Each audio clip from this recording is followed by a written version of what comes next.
Bismillahirrahmanirrahim. Assalamualaikum warahmatullahi wabarakatuh. Ismi Nur Syami Adira binti Umar. Sa'uqaddimu lakum tahta mawdu' sifatul mahmudah. Sifat mahmudah bermaksud tingkah laku, tindakan, moral, aktiviti fizikal. Sifat mahmudah. Apa itu mahmudah? Mahmudah yang bermaksud terpuji, yang mana dianggap dan dinyatakan sebagai terpuji dan indah di mata dan hati manusia dari segi sifat dan keindahan. Sifat mahmudah juga iaitu dia membentuk sifat kepribadian yang indah. Dengan kualiti ini, seseorang boleh mencari cara hidup Islam yang indah. Sifat-sifat mahmudah adalah antara sifat-sifat yang baik yang terdapat pada setiap individu yang namanya sejak azali lagi. Kepribadian mahmudah juga merupakan kepribadian utama imam dan setiap nabi dan rasul, dan ia juga merupakan kepribadian para ulama dan dianggap sebahagian daripada agama. Itu sahaja maksud sifat mahmudah. Dalil sifat mahmudah. A'udzu billahi minasyaitonir rajim. Laisa al-birra an tuwallu wujuhakum qibala al-masyriq wal maghrib, ولكن البر من آمن بالله واليوم الآخر والملائكة والكتاب والنبيين وآتى المال على حبه ذوي القربى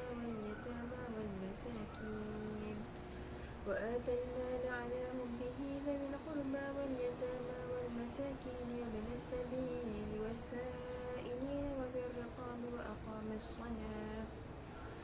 الرقاب وأقام الصلاة وآتى الزكاة والموفون بعهدهم إذا عاهدوا والصابرين في البأساء والضراء وحين البأس أولئك الذين صدقوا وأولئك هم المتقون.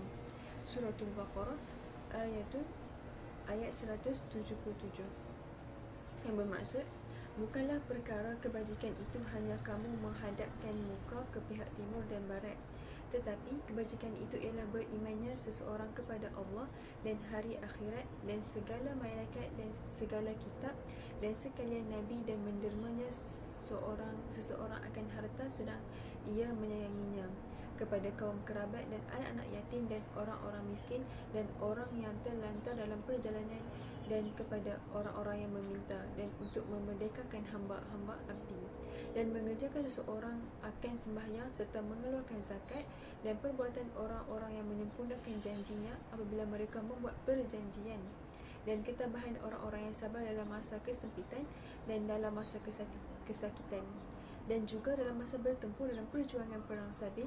Orang-orang yang demikian sifatnya, mereka itulah orang-orang yang benar, beriman dan mengerjakan kebajikan, dan mereka itulah juga orang-orang yang bertakwa. Itu saja dari sifat mahmudah. Ismi Nurul Ain Sufia binti Muhammad Azhar. Rakam jami'i 1-2-1-3-2-2-5. الآن سأشرح عن الصفات المحمودة، وهو أولاً صفة الصبر. Sabar merupakan salah satu perkara yang sukar untuk dipraktikkan dalam diri seseorang insan. Hanya orang yang mempunyai iman yang kuat dan redha terhadap sesuatu yang terjadi terhadap mereka yang boleh mengaplikasikan sifat sabar ini. Sanian, sifat syukur. Sifat syukur merupakan sifat selalu berterima kasih kepada Allah kerana memberi rezeki yang tidak putus kepada setiap insan. Cara bersyukur kepada Allah adalah dengan sentiasa melaksanakan segala ibadah dengan hati yang ikhlas dan menyebut perkataan yang baik seperti zikrullah. Thalisan, sifat zuhud. Sifat zuhud merupakan gaya hidup seseorang yang meninggalkan segala bentuk kemewahan di dunia dan berusaha untuk menjadi manusia yang lebih baik. Rabi'an, sifat taubat. Sifat taubat adalah berazam meninggalkan segala kesalahan akibat dosa besar dengan menuntut ilmu dan bertaubat serta berniat untuk tidak mengulanginya, iaitu taubat yang ikhlas. Khamisan, sifat ikhlas. Sifat ikhlas adalah apabila seseorang mukmin sentiasa membersihkan amalannya dengan selalu tajdid niat, melakukan segala perkara hanya kerana Allah dan melakukan segala pekerjaan seolah-olah Allah Ta'ala ada di hadapan kita. Sadisan, sifat tawakal. Sifat tawakal adalah meletakkan pergantungan dan sandaran hanya pada Allah dan diikuti dengan usaha yang istiqamah serta berdoa. Wa akhiran sabi'an, sifat redha. Sifat redha dengan ketentuan Allah, dengan menerima segala yang datang dari Allah, sama ada baik atau buruk, dengan rasa syukur dan sabar, seolah-olah menerima ujian untuk menjadikan diri kita lebih baik. InsyaAllah, sekarang kita akan lihat apakah kesan-kesan mengaplikasikan sifat mahmudah yang disebut sebentar tadi. Sifat mahmudah yang pertama iaitu sabar. Setiap hari kita pastinya akan diuji dengan musibah atau ujian daripada Allah SWT. Jadi dengan mengaplikasikan sifat sabar akan bertambah iman dan ketakwaan seseorang itu kepada Allah SWT. Selain itu, kesan bagi orang yang beramal dengan sifat sabar ini akan mendapat rahmat daripada Allah SWT. Seperti firman Allah dalam surah Al-Baqarah ayat 155 sehingga 157 yang bermaksud, "Dan sungguh akan kami berikan cubaan kepadamu dengan sedikit ketakutan, kelaparan, kekurangan harta, jiwa dan buah-buahan. Dan berikanlah berita gembira kepada orang-orang yang sabar." Iaitu orang-orang yang apabila ditimpa musibah, mereka akan mengucapkan Inna lillahi wa inna ilaihi raji'un. Mereka itulah yang mendapat keberkatan yang sempurna dan rahmat dari Tuhan mereka. Dan mereka itulah orang-orang yang mendapat petunjuk. Sifat mahmudah yang kedua iaitu taubat. Setiap daripada kita pasti melakukan kekhilafan ataupun dosa. Oleh itu, haruslah kita sentiasa mengamalkan sifat mahmudah ini, iaitu bertaubat kepada Allah atas dosa-dosa yang kita lakukan. Antara kesan daripada mengamalkan bertaubat ialah kita akan dicintai Allah seperti mana firman Allah dalam surah Al-Baqarah ayat 222. Artinya, sesungguhnya Allah kasih orang-orang yang bertaubat dan Allah kasih orang-orang yang suka membersihkan diri. Kesan seterusnya menjadi orang yang beruntung. Firman Allah yang bermaksud, "Dan bertaubatlah kepada Allah, wahai sekalian orang yang beriman, supaya kamu menjadi orang yang beruntung." Surah An-Nur ayat 31. Kesan mengaplikasikan sifat zuhud ialah melahirkan sifat qanaah dalam diri, iaitu sentiasa berasa cukup. Selain itu, akan dicintai Allah dan seluruh manusia. Buktinya, daripada Abu Abbas Sah bin Sa'ad As-Sa'idi radhiyallahu anhu telah berkata, seseorang mendatangi Rasulullah sallallahu alaihi wasallam. Maka beliau berkata, "Wahai Rasulullah, tunjukkan kepadaku sebuah amalan yang jika aku kerjakan, Allah dan manusia akan mencintaiku." Maka baginda bersabda, "Zuhudlah terhadap dunia, maka engkau akan dicintai Allah. Dan zuhudlah terhadap apa yang ada pada manusia, maka engkau akan dicintai manusia." Hadis ini hadis hasan riwayat Ibnu Majah dan lainnya dengan sanad hasan. Sifat mahmudah yang keempat adalah sifat syukur. Selama kita hidup, terlalu banyak nikmat yang perlu kita syukuri, seperti nikmat kesihatan dan ujian kekayaan. Apabila kita bersyukur, maka kita akan dapat menjauhkan diri daripada sifat mazmumah yang keji, iaitu kufur nikmat. Firman Allah dalam surah Ibrahim ayat 7 yang bermaksud, "Dan ingatlah juga, tatkala Tuhanmu memaklumkan, sesungguhnya jika kamu bersyukur, pasti akan kami menambahkan nikmat kepadamu. Dan jika kamu mengingkari nikmatku, maka sesungguhnya azabku sangat pedih."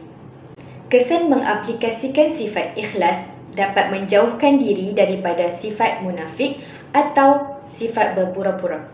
Sememangnya menjadi lumrah manusia, jika melakukan kebaikan, mereka inginkan pujian, dipandang hebat oleh manusia, mendapat ganjaran keduniaan seperti pangkat, darjat, malahan harta benda.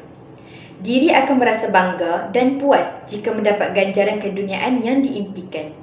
Alangkah ruginya golongan yang hanya mendapat kelebihan dunia di sisi manusia. Namun, di sisi Allah SWT, semuanya kosong dan tidak bermakna.